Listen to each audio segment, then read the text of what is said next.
So one of the big projects was actually fixing these gutters.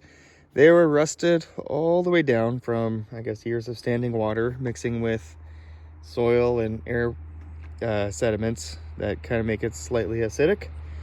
And so I had to go through and like sand off all the rust, and I found this food safe pseudo zinc compound that I could spray it down with, and as you can see, they're very long.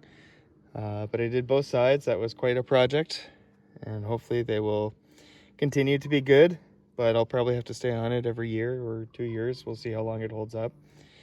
Yeah, part of the problem is there's, as you can see, there's standing water. The other side is actually worse, and it's not really supposed to happen with gutters. It's supposed to drain into here. So why it's happening, I'm not sure. I've been talking to the greenhouse company. They're saying they're not sure.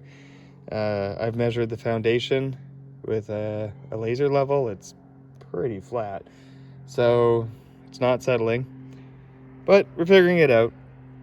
Anyways, this is an interesting solution. Before there was just this hardware cloth, and I found this is like a gutter cover at Home Depot.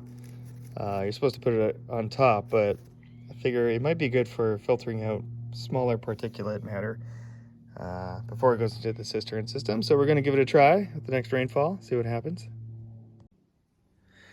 So here's the front of the greenhouse. That hasn't changed much. There used to be a tree here. I ripped it out, and hey, there's our RV. So yeah, this has been a fun project.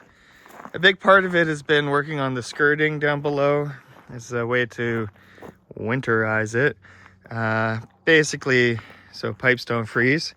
So it's a lot of hard insulation just going all around. If I go around to this side, see, I haven't quite finished covering it. This is just vapor barrier that will protect it from UV and wetness. And I'm also, at least for now, I'm creating these pockets so that we can easily empty the septic tanks if we need to.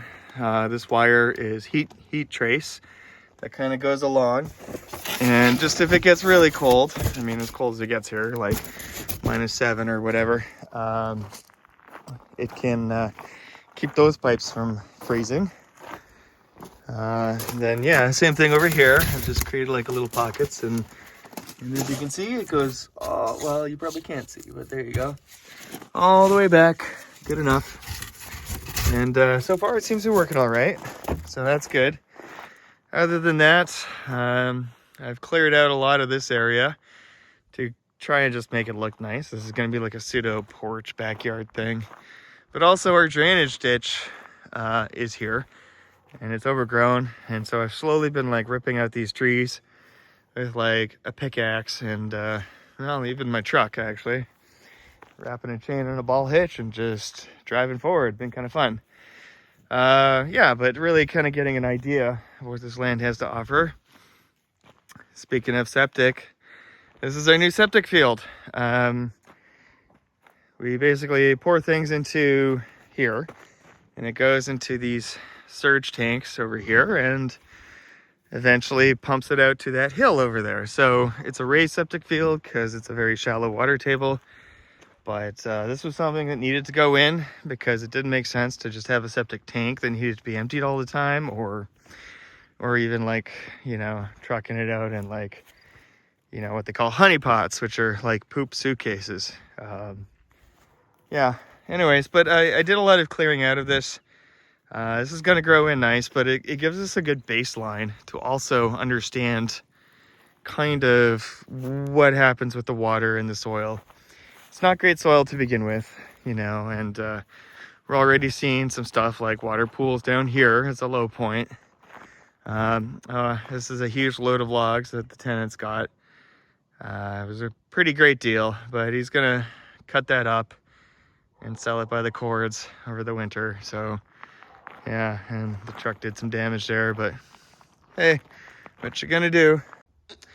And then inside the greenhouse, it's slowly filling with stuff.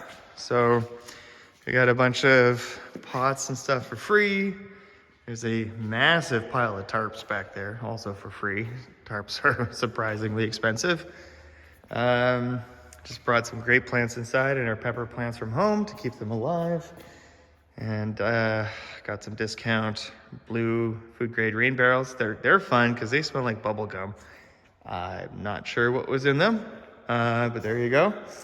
And starting to get a storage system going. There's, believe it or not, that's the start of a Bokashi compost system, and it is already up and running. And then, yeah, part of it is going to be, re-insulating these pipes from the cisterns on the outside anyways. But I wanted to show you guys this. There you go. Is a Jadam microbial solution.